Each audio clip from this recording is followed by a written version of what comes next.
नमस्कार, मैं हूं अजय वत्स और आप देख रहे हैं महाबहस। आज कृषि दिवस है, चौधरी साहब का जन्मदिन, और इसी मौके पर ये मनाते हैं हम कृषि दिवस, किसानों का दिवस, खेती का दिवस। ये कृषकों का देश कहलाता रहा है। लेकिन देखिए विडंबना कि किसानों को लेकर आंदोलन चल रहा है और अब महीना भर होने को है, ये आंदोलन खत्म नहीं हो पा रहा। तो ऐसे में ये सवाल होता है कि किसानों का मसीहा कभी कहलाते थे चौधरी चरण सिंह, आज मसीहा असल में किसानों का कौन है? जब किसानों पर राजनीति चरम पर है तो यह सवाल और इसका जवाब ढूंढना जरूरी हो जाता है कि किसने किसानों के लिए आज तक क्या किया।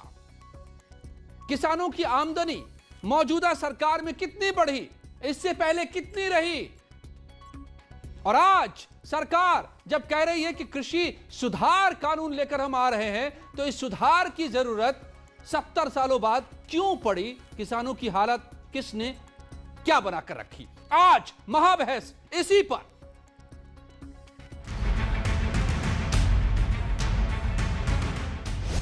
सरकार समझाए, विपक्ष भड़काए, लेकिन जिन्हें किसान की प्रगति अच्छी नहीं लगती,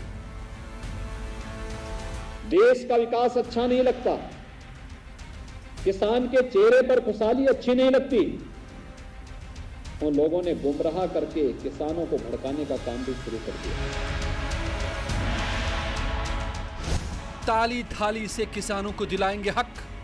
पूरे देश के किसानों के आंदोलन के समर्थन में आज कांग्रेस पार्टी ने पूरे प्रदेश में ताली और थाली बजाकर विधायकों को, सांसदों को जगाने का काम किया कि सरकार कुंभकर्ण नींद से जागे और किसानों की बात सुने, उनकी समस्या का समाधान।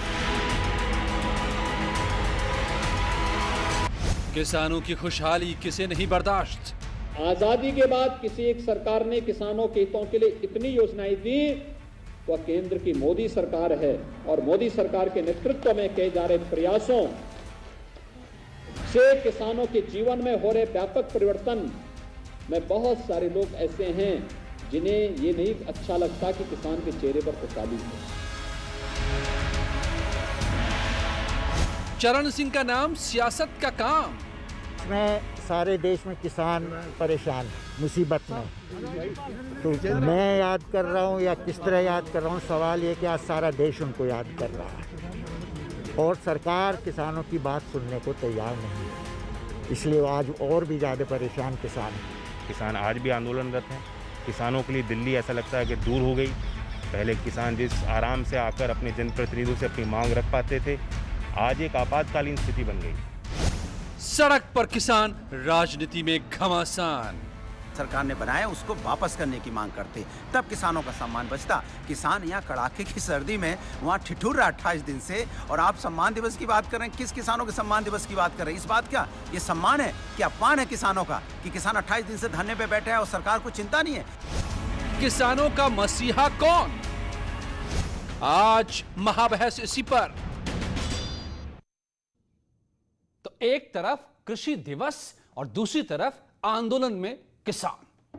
तो आखिर क्यों ये नौबत है?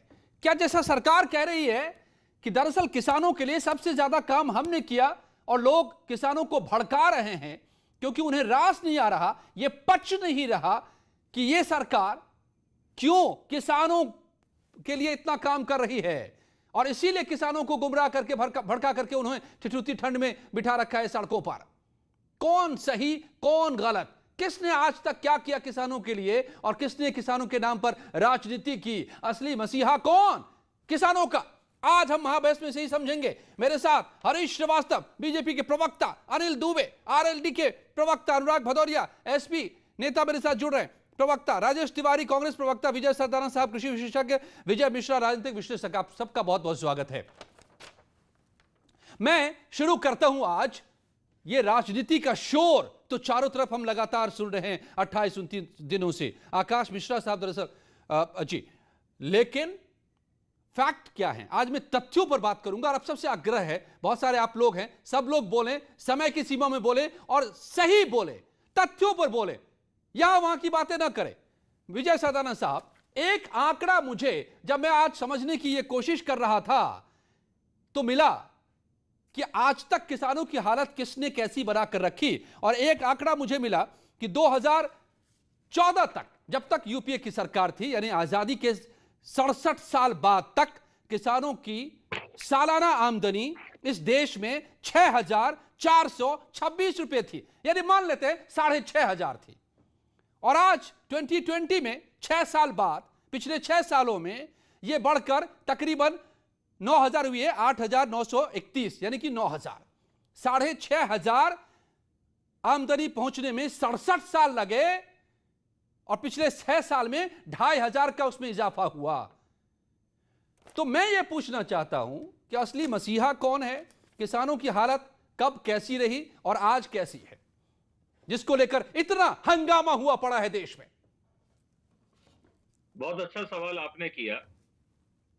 मेरा निवेदन आपसे यह है कि ये किसानों की आमदनी और बहुत बढ़ जाती अगर ये होता कि जो आप और हम किसान के पैसा देते हैं, आज आप कितने पैसे का सब्जी, सामान और आलू प्याज खरीदते हैं, किसान तक कितना पहुंचता है?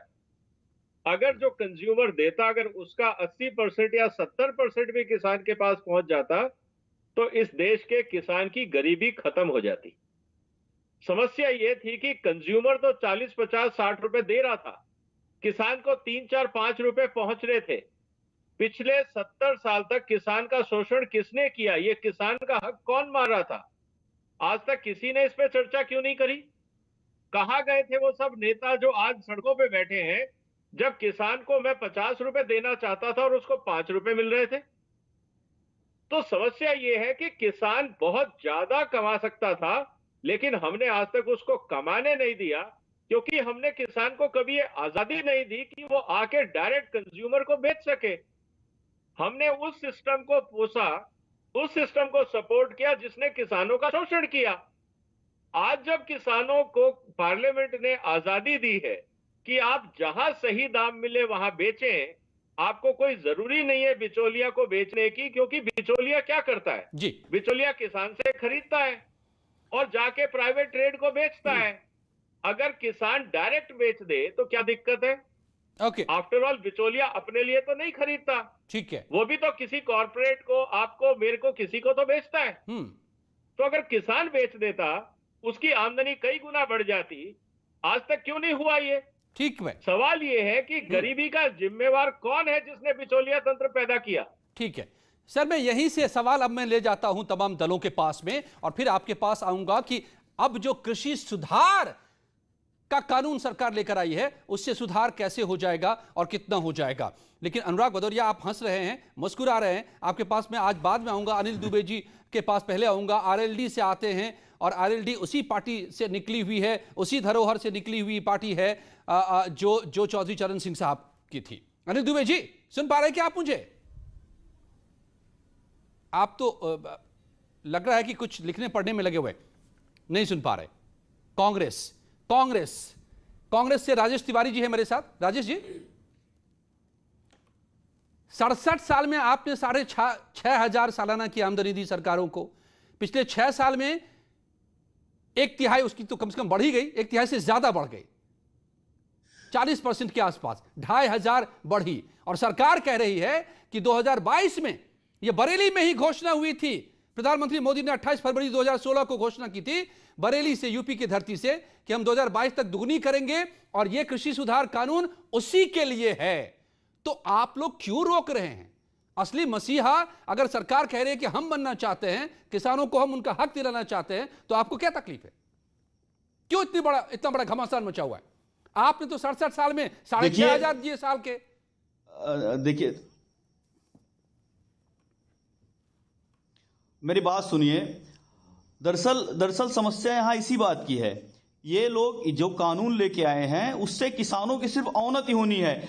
और जो किसान बात कर रहे हैं, आप जाके देखिए, जो किसानों के मसीहा बन रहे हैं, ये कारपोरेट घरानों की गोद में खेल रहे हैं। एक्चुअल में इनके साथ समस्या क्या है?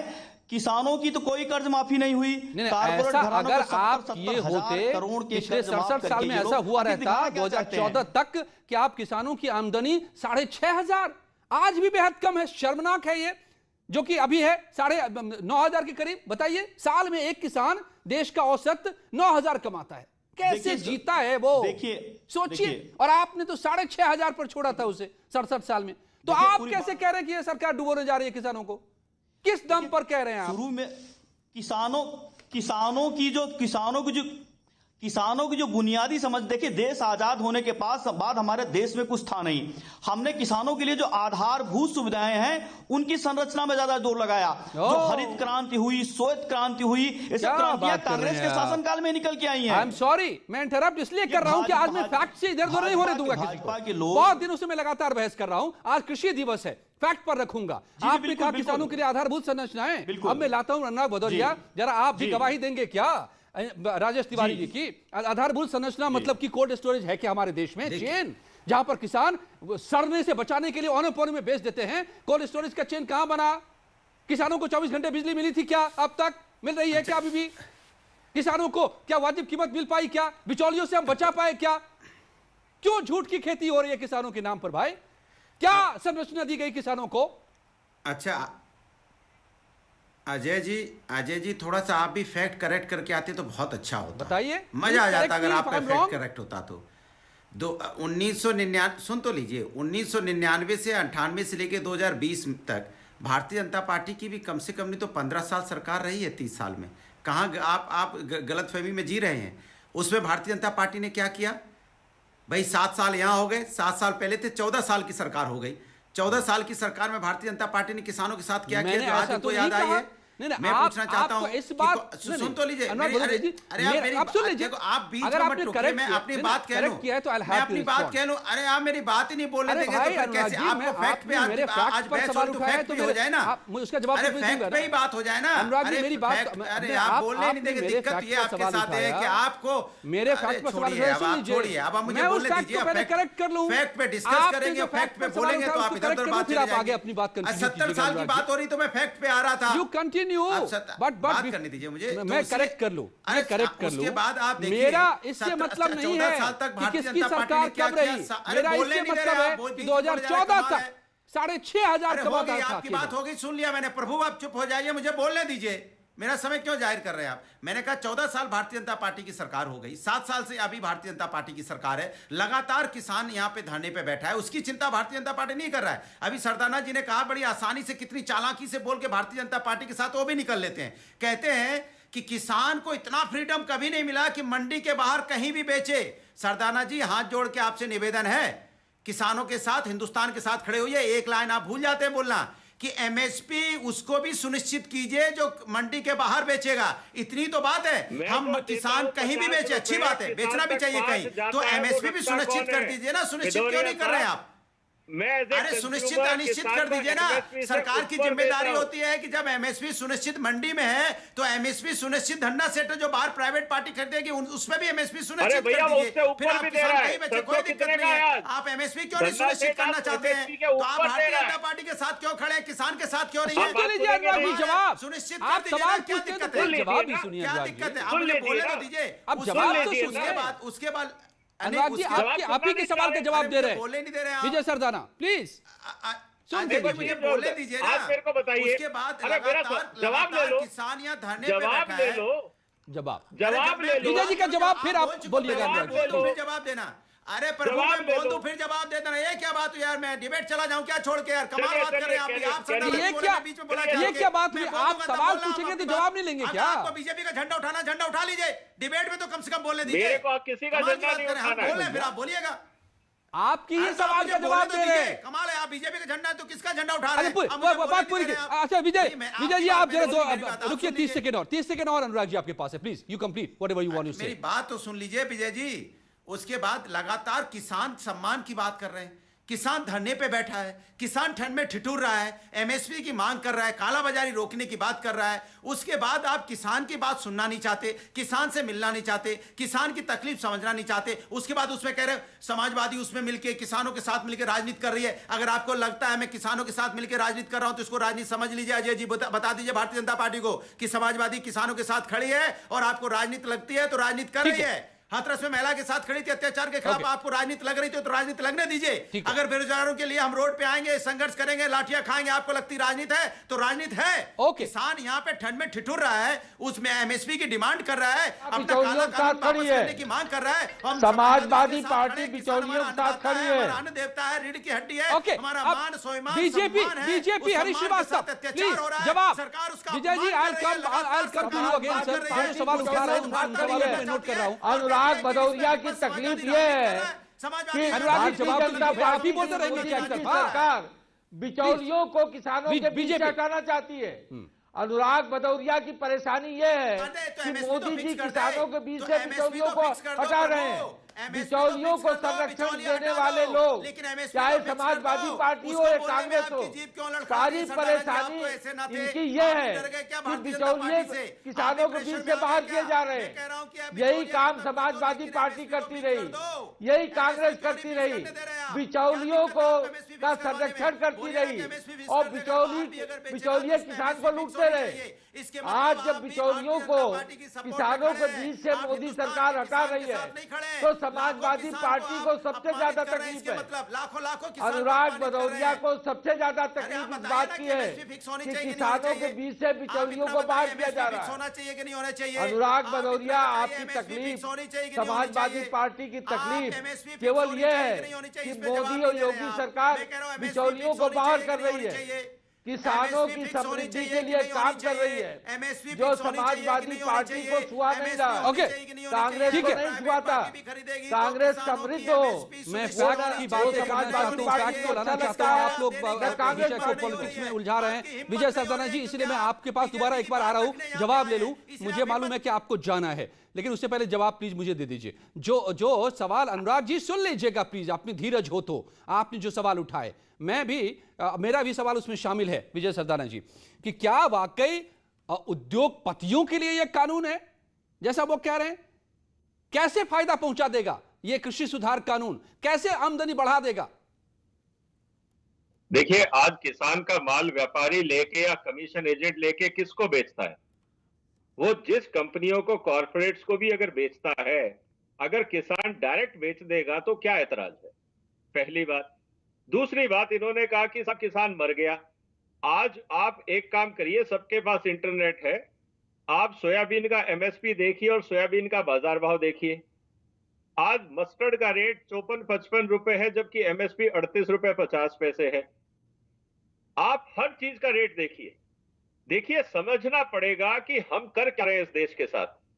जिस देश में सरप्लस है गेहूं, चावल और चीनी, उसको आप उगाए जा रहे हैं, और आज 70% खाने का तेल हम आयात कर रहे हैं। ये किसान को जब तक आप एमएसपी देंगे, क्या किसान सरकार के लिए उगाए या बाजार के लिए उगाए? आप और हमारा टैक्स पेयर का पैसा 2, 2.5, 4 लाख करोड़ रुपया गोडाउन में सड़ रहा है, चूहे खा रहे हैं। देश का डेवलपमेंट रुकता है इससे। आप किसान को सही दिशा दीजिए। आज अगर तिलहन में 38 रुपए का एमएसपी और वो 54 रुपए ले रहा है, इसका मतलब क्या है? जहां पे डिमांड है, किसान को एमएसपी से ज्यादा मिलता है। आप और हम, देश का हर कंज्यूमर एमएसपी के ऊपर पे करता है, लेकिन किसान तक कभी नहीं पहुंचता। तो ये बिचौलिए क्या कर रहे हैं? भदौरिया जी, ये बताइए कि ये पैसा कौन खा रहा है किसानों का? आप किसान को बाजार से जुड़ने क्यों नहीं देना चाहते? आप किसान के पक्ष में हैं या जो उनका हक मारता है उनके पक्ष में? जरा सोचिए इस बात को। आपको, मेरे को ताजुब होता है कि आप किसान के वकील हैं, लेकिन बिचौलियों का पक्ष ले रहे हैं। आए बाय साए बोले जा रहे हैं कुछ भी। अरे आप आए बाय साए बोल रहे हैं। मैं आपसे पूछ रहा हूं कि एमएसपी सुनिश्चित होनी चाहिए कि नहीं होनी चाहिए? सुनिश्चित होनी चाहिए कि नहीं होनी चाहिए? प्राइवेट पार्टी के लिए मेरे को आपकी पॉलिटिक्स सुनिश्चित होनी चाहिए कि नहीं होनी चाहिए? नहीं होनी चाहिए, नहीं होनी चाहिए। आए बाय साए नहीं होनी चाहिए। सरकार बिचौलियों को बाहर करना चाहती है। नहीं होनी चाहिए। इसके मतलब आप बिजनेस क्लास की मदद करना चाहते हैं, इसके मतलब आप सरकार मेरे को ये बताइए, क्वालिटी क्या दोगे? कोई मतलब नहीं है तो क्यों आप अपना, आप मेरे को बताओ, क्वालिटी क्या दोगे? किसान के साथ है नहीं। मैं राजेश तिवारी जी आपके पास आऊंगा। अभी 2 मेहमान अभी तक जुड़ भी नहीं पाए हैं। धन्यवाद विजय सरदाना जी, आपको जाना है, किसी और कार्यक्रम में जुड़ना है। आपका आने के लिए बहुत बहुत शुक्रिया जी। जब आपको पता ही नहीं है, जब आप बिजनेसमैन के साथ खड़े हैं, जब सरकार के साथ मिश्रा जी, भाग के छोड़े ना, पता नहीं चला भागिए ना, बात करें सामने बैठ के। ओके, विशाल मिश्रा, राजनीतिक विश्लेषक विशाल मिश्रा, जो फैक्ट मेरे सामने है और जो फैक्ट हमें विजय सरदाना जी दे रहे हैं, उससे तो यह पता चलता है कि 67 सालों में किसानों के साथ छल होता रहा, बिचौलियों के हाथों में किसान गिरवी बने रहे क्या, इसलिए 6,500 इनकम पर ठहरे रहे। आज उससे आजाद कराने की जरूरत है, क्या वजह है? खरीदे लेकिन एमएसपी सुनिश्चित हो उनकी, ये लाइन क्यों खा जा रहे हैं अजय जी? आप भी लाइन खा रहे हैं। कैसे सुनिश्चित हो ये तय करना मेरा काम नहीं है। मेरी मांग है कि किसानों को उचित कीमत मिले, कोल्ड स्टोरेज मिले, बिजली मिले, पानी मिले। विशाल मिश्रा, टीवी चैनल पर भी बैठकर चलाते हैं। अरे मान्यवर, अरे समाजवादी पार्टी के प्रवक्ता साहब सुन लीजिए, आप हमें एक प्रश्न का उत्तर दे दीजिए। मैं पूछना चाहूंगा, एक प्रश्न का उत्तर दे दें कि 1947 में जब देश आजाद हुआ था, जिस कृषि का योगदान हमारे नेशनल जीडीपी में 60% था, आज उसका परसेंट घटकर 16% क्यों रह गया मान्यवर? इसका उत्तर देंगे आप? आखिर आपने ऐसा क्या कर दिया किसानों के लिए, खेती के लिए, कि जिसका नेशनल जीडीपी में योगदान 60% था, आज घटकर महज 16% रह गया है? आपने अपने हर घोषणा पत्र में किसानों के लिए सुधार के लिए बातें कही, आपने इम्प्लीमेंटेशन बिल्कुल नहीं किया, और आज जब सरकार इम्प्लीमेंट कर रही है तो आपको बेवजह झूठ और प्रपंच का आप सहारा ले रहे हैं। ये समाजवादी पार्टी के प्रवक्ता यहां पर बैठे, मैं इनसे पूछना चाहूंगा कि आज जो माननीय हमारे किसान नेता भूतपूर्व प्रधानमंत्री चौधरी चरण सिंह साहब की जो कर्मभूमि थी, वहां पे रमाला की चीनी मिल का इन्होंने पुनरुद्धार किया था, नवीनीकरण किया था? नहीं किया था। एमएसपी की बात कर रहे हैं, सरकार ने कहा ना कि एमएसपी पर हम बात करने को तैयार हैं, हम संशोधन करने को तैयार हैं, फिर इनको किस बात से दिक्कत है? सरकार ने प्रस्ताव भेजे, इन्होंने प्रस्ताव को पढ़ा, कहां तैयार है सरकार? तो बात ही नहीं करी प्रभु, चैनल पर बैठकर झूठा कहां कर रही है प्रभु? आप हमें ये सरकार तो बंगले में सो रही है, कि आज की डेट में किसान सम्मान की जगह किसान अपमान की बात हो रही है। किसानों के लिए किसान तो कान में, सरकार तो कान में तेल डाल के सो गई है और ठंड में आराम से रजाई के अंदर है। किसान ठिठुर रहा है ऐसे करके, किसान ठिठुर रहा है, जो हमारा अन्नदाता है, जो हमारा अन्न देवता बोला जाता है, जिसको हम यूरिया की हड्डी बोलते थे, वो रोड पे बेचारा ठिठुर रहा है, ऐसे करके ठिठुर रहा है और वहाँ पे सो रहे हैं आराम से सो रहे हैं, आराम से कृषि मंत्री जी सो रहे हैं, रजाई में आराम से सो रहे हैं, कोई चिंता नहीं है। किसान मरता है तो मरने दो, ठिठुरता है तो ठिठुरने दो, अगर वो बेचारा मौत हो जा रही ठंड में तो होने दो। हम कृषि मंत्री हैं, हम सो रहे हैं, हम आराम से गद्दे में, रजाई के गद्दे में सोने दो। महाराष्ट्र में है कि नहीं है? पश्चिम बंगाल में है कि नहीं है? आप बताइए ना। 16 राज्यों में एपीएमसी नहीं है, आपने ये बताइए किस बात का आपने बवंडर खड़ा कर रखा है? झूठे मिथ्या दुष्प्रचार कर रहे हैं आप तो एसी कमरे में बैठे हैं और आपने किसानों को यहाँ पर अपने वोट बैंक की राजनीति के लिए ठंड में सड़क पर छोड़ रखा है, महज दुष्प्रचार करके, महज आशंका। यही तो सवाल है कि किसान इस ठंड में क्यों ठिठुर रहा है? किसान सड़क पर, क्या किसानों के हित पर राजनीति भारी हो गई है क्या?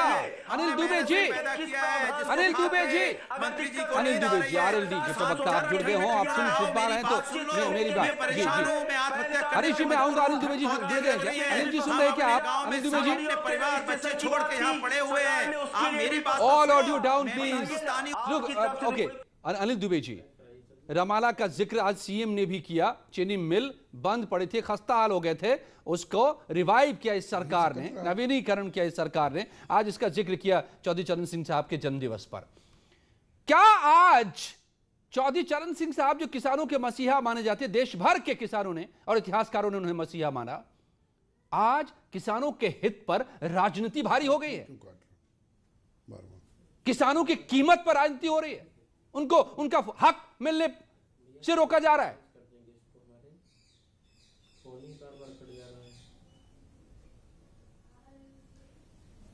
अनिल दुबे जी, असली मसीहा कौन है? नो, ओके, अभी भी नहीं सुन पा रहे हैं आप। अब हरीश जी आप बोलना चाह रहे थे, सवाल देखिए वो पीछे से जो है वो जो रखा हुआ था गिर गया, कांग्रेस को तो मैंने फोन है ये पार्टी बिचौलियों बिचौलियों का संरक्षण करती रहती हैं, और मोदी और योगी जी बिचौलियों को किसानों के बीच से बाहर करना चाहते हैं, लेकिन इसलिए ये परेशान है, इसलिए ये बात घूम कर यही आ जाती है। आज माननीय कि अगर बात घूम कर वही आ जाती है कि अगर आप बिचौलियों से बचाना चाह रहे हैं तो फिर ठंड में क्यों ठिठुर रहे हैं सर किसान? मेहदावल इन चीनी मिलों को उनकी क्षमता की बढ़ोतरी की और किसानों को इस 3 साल में 112 करोड़ रुपए का भुगतान योगी सरकार ने किया है।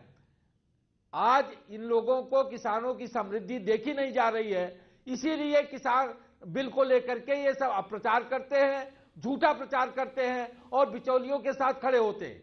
नहीं तो आप किसानों की आमदनी बढ़ा रहे हैं, आप उनको खाद दे रहे हैं, ये किसान मुझे भी बता रहे हैं, मैं बहुत सारे किसानों के संपर्क में हूं। किसान कह रहे हैं कि हाँ अब हमें खाद के लिए लाठी नहीं खानी पड़ रही है। किसान बता रहे हैं हमें कि उनको अब बिजली के लिए रात भर नहीं जागना पड़ रहा है, खेत में पानी सिंचाई के लिए बिजली आ रही है उनके पास 18 घंटे तकरीबन।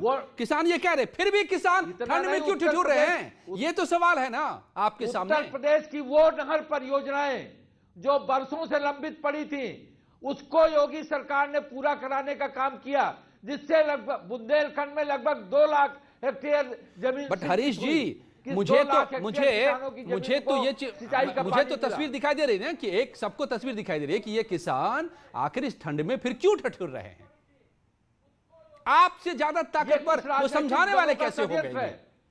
कुछ राजनीतिक दल, सपा, कांग्रेस और इस तरह के जो राजनीतिक दल हैं, वो किसानों के कंधे पे चढ़कर बंदूक चला रहे हैं। उनको राजनीतिक स्पेस चाहिए, इसलिए इन किसानों को गुमराह कर रहे हैं लोग। नहीं मतलब ये हम बहुत दिनों से सुन रहे हैं ये बात, और इस बात में सच्चाई भी अगर हो तो सवाल है कि आप क्यों नहीं ये समझाने में कामयाब हो रहे हैं किसान को? राजेश तिवारी जी, एक बात तो बहुत साफ है, आंकड़ों से ये बहुत साफ हो जाता है। किसानों के साथ हम बात कर रही है, सरकार के दरवाजे तो 24 घंटा किसानों के लिए खुले हुए हैं। अब मैं बोलूं अजय जी, मुझे तो एक मिनट, कुछ लोगों के कुछ लोग बन गए हैं। चले जल्दी से अनुराग जी अपनी बात बोलिए। अनिल दुबे सुन पा रहे हैं क्या कुछ अभी भी? मुझे जनक हो पाएंगे? ठीक है, देखिए हालत ये है अजय जी, हालत ये है कि ठंड में किसान ठुठुर रहा है। मैं अन्नदाता हूं देश का, मैंने इतने सालों से देश का पेट भरा है, मेरे बारे में सोचिए। ठंड लग रही, मैं ठिठुर रहा हूं, बच्चे को छोड़ के आया हूं, उधर मंत्री जी सो रहे हैं। आपको ठंड लगनी तो लगने दीजिए, मैं क्या करूं? मैं तो धन्ना सेठों के लिए बना हूं, मैं तो बंगले में आराम से रजाई में सो रहा हूं, मुझे सोने दीजिए। हम क्या करें भाई? आप ठंड में ठिठुर रहे हैं तो नहीं, मेरा बिल वापस ले लीजिए, मैं परेशान हूं। मैंने इतने देश में आपका भी पेट भरा है, आप भी जो मेरा अन्न खा के सन में सो रहे हैं। मंत्री जी कह रहे हैं सोने दीजिए, घर चलिए, हम निपट लेंगे बाद में। अगर सरकार हमारे खिलाफ है, लेकिन कुछ बातें बिल्कुल